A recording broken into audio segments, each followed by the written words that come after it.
review process is complex, but it involves like many different layers. The first one very much would be an automated one as a proactive measure.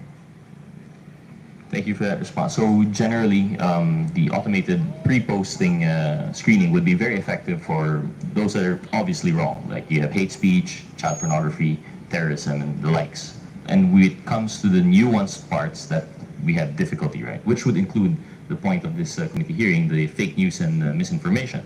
We understand it to be pretty difficult, and that's where, if I understand correctly, that's where the fact checkers come in. In addition to that, we came across a piece of news that Meta was actually dropping fact checkers in favor of something, I think it was community notes mechanism. Is that correct, or is that not being rolled out globally? Mr. Chairman, so just one thing I want to point out, in the list of violations, you mentioned hate speech. Hate speech sometimes can be obvious, but other times it cannot. And so that one's a little more nuanced than terrorism, for example, right?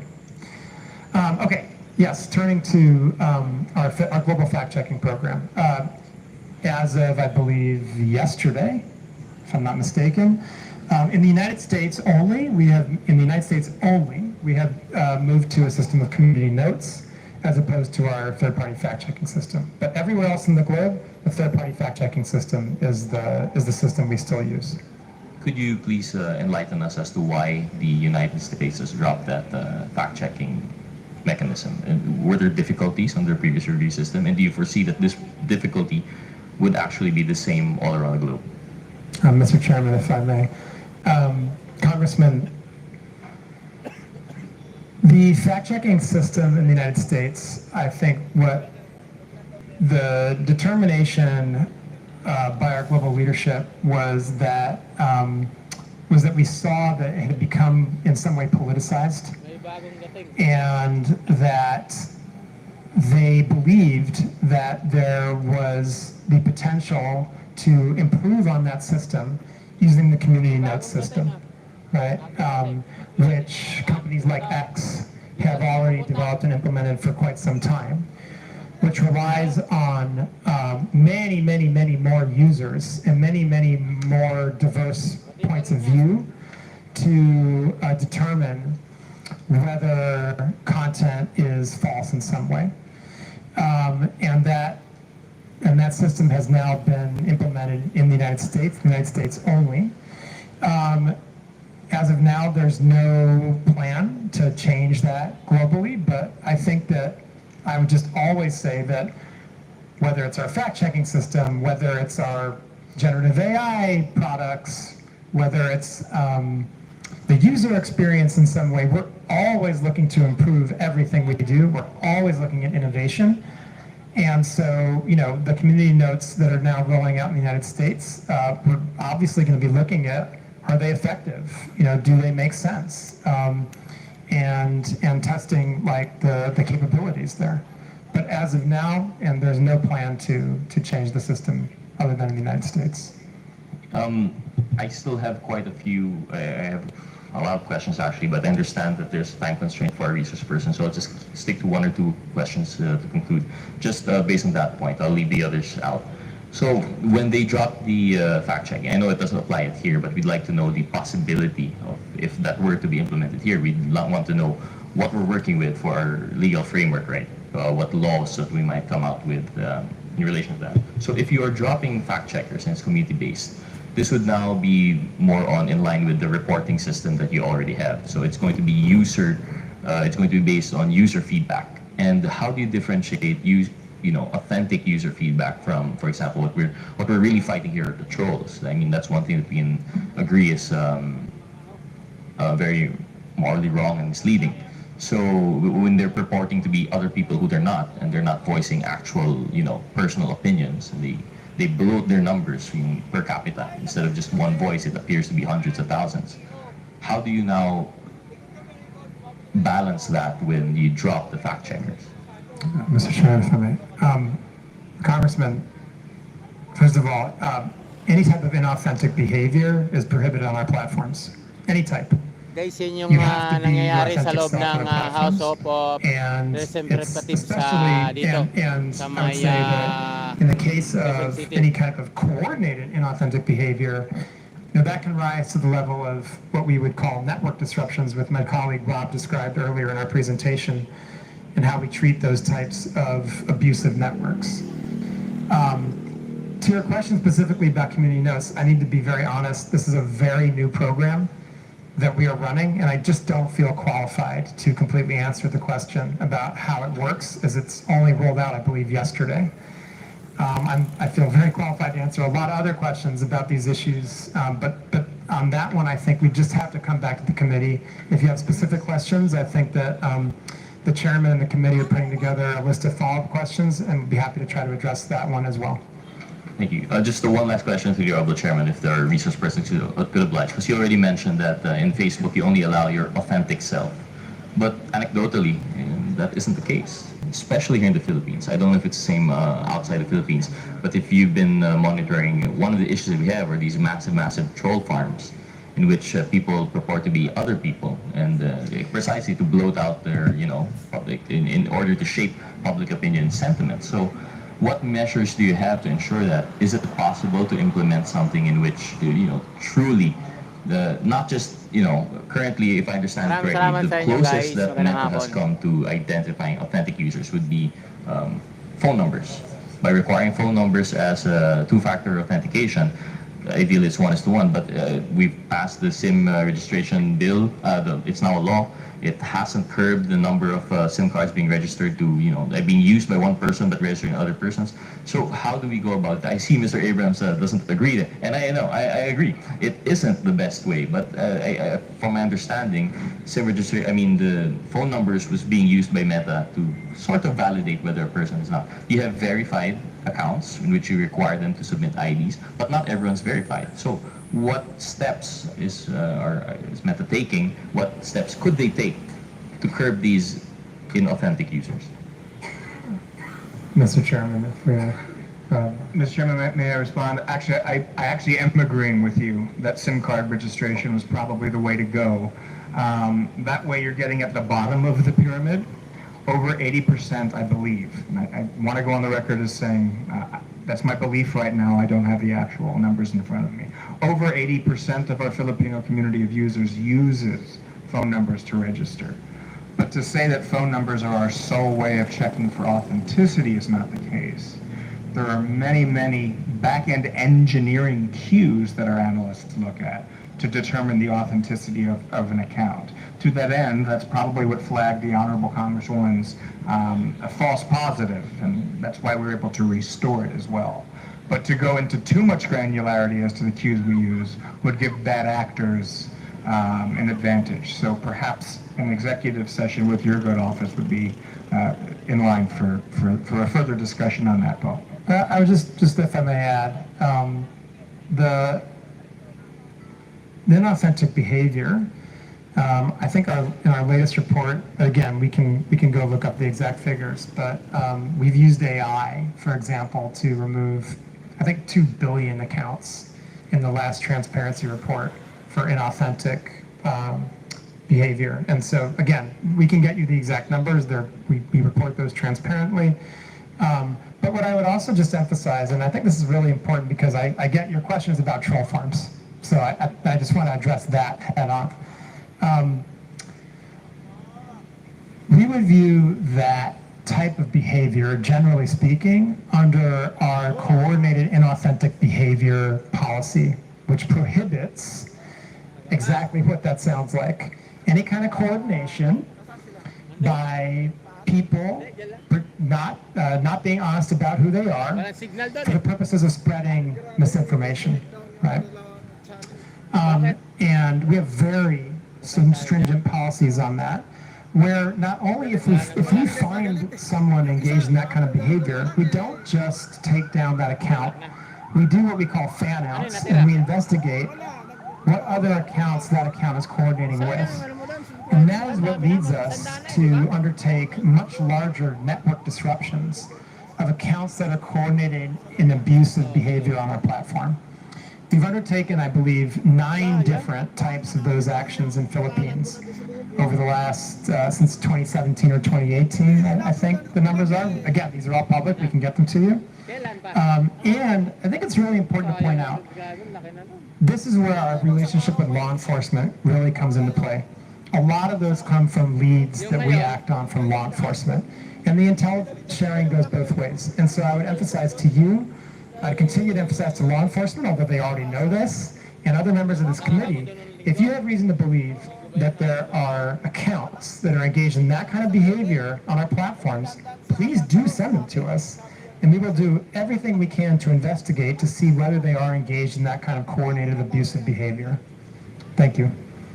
Thank you, to the Honorable Chairman. Actually, if you had the time and you stuck around with us, I think you'd see through our other resource persons in questioning later on that it is, while we do appreciate that you have the guidelines and the protocols in place, it doesn't seem to be all that effective. I understand the scale that you're operating, perhaps it's very difficult, but at least in the situation here in the Philippines, you'd see later on that it's very difficult. But I understand with the time constraint, I actually still have more questions, but given that we wouldn't want you to miss your flight, so I'll be yielding to the next interpolator. I'd like to thank Dr. Frankel and Mr. Abrams for their time today. Thank you very much, Mr. Chair. The last interpreter on the meta issue, Honorable Romeo Acop, you have the floor. Thank you, Mr. Chair. Before I proceed, Mr. Chair, I'd like to briefly manifest that the absence of a clearly accountable and empowered meta entity here in the Philippines is a crucial issue. And I hope the meta people would agree with that. As we have heard, Facebook Philippines does not control the platform, nor does it handle content regulation or policy enforcement. This makes it difficult for Filipinos to seek timely and effective recourse when harm occurs online. That is why we are exploring the idea of requiring accreditation or registration for social media platforms operating in this country to ensure that there is a readily accessible, responsible point of contact that understands and complies with our laws. It's a matter of accountability, Mr. Chair, not just for regulation, but for the protection of the Filipino people. And may I proceed, Mr. Chair? I'll touch on accountability, which was a little bit touched by the Honorable Gutierrez. May I ask, Meta, are you aware of the number of Filipinos who use Facebook and Instagram? Are you aware of the number? Mr. Chairman, if I may. Congressman, I assume you're referring to here in the Philippines or globally? Philippines. Yes, I think the last numbers that we reported were over 90 million. 90 million. Over 90 million. Okay. And would you agree that you have a responsibility to these users to keep the space you provide them free and open? You have that responsibility, would you agree? Sorry, do we have the responsibility to keep our platforms free and open? Yes. Sir, I think we have the responsibility to do the best we can to balance the rights of Filipino people to free expression, but also the rights of people to have a safe space on our platforms. I believe that's what you're getting at. Yes. And because of such, the posting of false information and misleading news, the content that harms not only the subjects of the questionable post, but also the public trust in state institutions should not be tolerated. Would you agree with that also? Mr. Chairman, if I may. Well, the answer is yes or no. I think, Congressman. Would you agree with that? Congressman, when I want to answer this question carefully. May I know why you are going to answer it carefully? Sir, yes, absolutely, sir.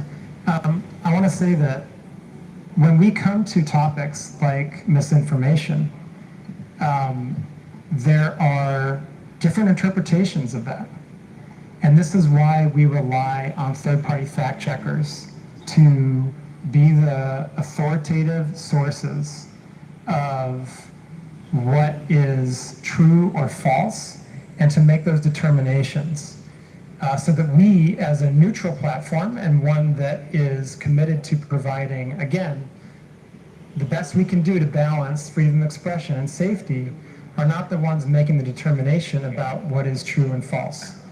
So I believe that we have the proper system in place where we rely on third-party fact checkers that are internationally certified to be the authoritative sources on what constitutes misinformation. And from that point, we have the responsibility to act on the findings that those third-party fact checkers provide to us. And if they provide us the finding that that's false, then we do have the responsibility, and it is in our community standards, to make sure we've reduced that distribution of the content and properly labeled it, so anyone seeing that content knows that they are viewing something that is false, and that they can access the authoritative source of information so that they can understand what the real situation is.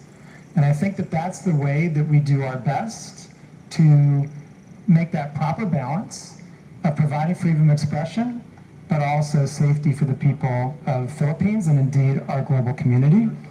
And again, I just want to emphasize, even then we will go as far as to removing misinformation if it's clearly false and can lead to physical violence or violates elections law. Right? In those cases, we will remove it. And I think that that's the best system we've had over many years of dealing with these issues around the world, to kind of balancing to the best that we can those dueling objectives of freedom of expression and safety. Thank you, Doctor. But my question was very simple, whether the posting of false information or misleading news content that harms not only the subjects of the questionable post should not be tolerated. It's answerable by yes or no. Should this not be tolerated by platforms? Yes or no? Mr. Chairman, if I may. But Congressman, again, I want to just emphasize the point that people disagree. We're in a world right now when people disagree on what's true and what's not true. Are you trying to tell this committee that you do not agree with that? I'm trying to explain to the committee, Mr. Congressman, that the approach we have is based on remaining a neutral platform that tries our best in very difficult circumstances, in very robust democracies like the Philippines, where there are very charged political debates going on. We do our best to balance freedom of expression on the one hand and safety on the other, and that our view on the best way to do that is to rely on third parties to make the determination when it comes to true or false, or somewhere in between. And we think that that's the best way forward. And Mr. Congressman, actually, I would say, I don't think you necessarily want us to be the ones that determine what's true and false. I don't think you would want us to undertake that kind of that kind of power, basically. I think that, this is, in a democratic system, this is kind of the best balance we can possibly strike when it comes to how to moderate these types of issues on our platforms in the type of context that we have in the lead up to an election, for example. And I would just note again that we take our content moderation very seriously. We take our fact-checking program very seriously. We have 11 different channels between the government and our platforms to address any type of misinformation or other harmful content. We undertake network disruptions if we see that there's a coordinated abusive pattern when it comes to misinformation and disinformation, or any type of foreign interference. And as a result of that, and I would just, again, in the last election cycle, we were given an award by COMELEC for this work. And so I just have to continue to lean on that posture and on that approach as the best way that we can support the community that we have here in the Philippines. Thank you. But as we have discussed earlier, that there are systems and controls in place to remove posts that violate community guidelines. So we can both agree that some posts do not belong on the platform. Yes, Would we that can be correct absolutely also? agree. We can absolutely agree on that, yes. You can agree with that But already. there are some posts that don't belong on the platform? Yes, absolutely. And as the platform itself, you would take action to remove these posts? Yes, sir, that's correct. And If they violate therefore, community standards, we would remove them. yes, thank you. And therefore, it's fair to say that the platform has a duty to prevent the spread of such posts because they can cause harm. Would that also be correct? And Mr. Congressman, we have a duty to act on content that violates our community standards. And in some cases, specifically if it violates local law. No, That- Doctor, my point is that you have a duty to prevent the spread of such posts because they can cause harm. That's the gist of my question. We have a duty to remove posts that we're aware of that violate our community standards, yes. Thank you, Doctor. Now, could I say that you recognize that Meta bears some responsibility for what is shared and posted on Facebook or Instagram? Mr. Chairman, if I may. Sir, every individual user bears the ultimate responsibility for what he or she posts on our platforms.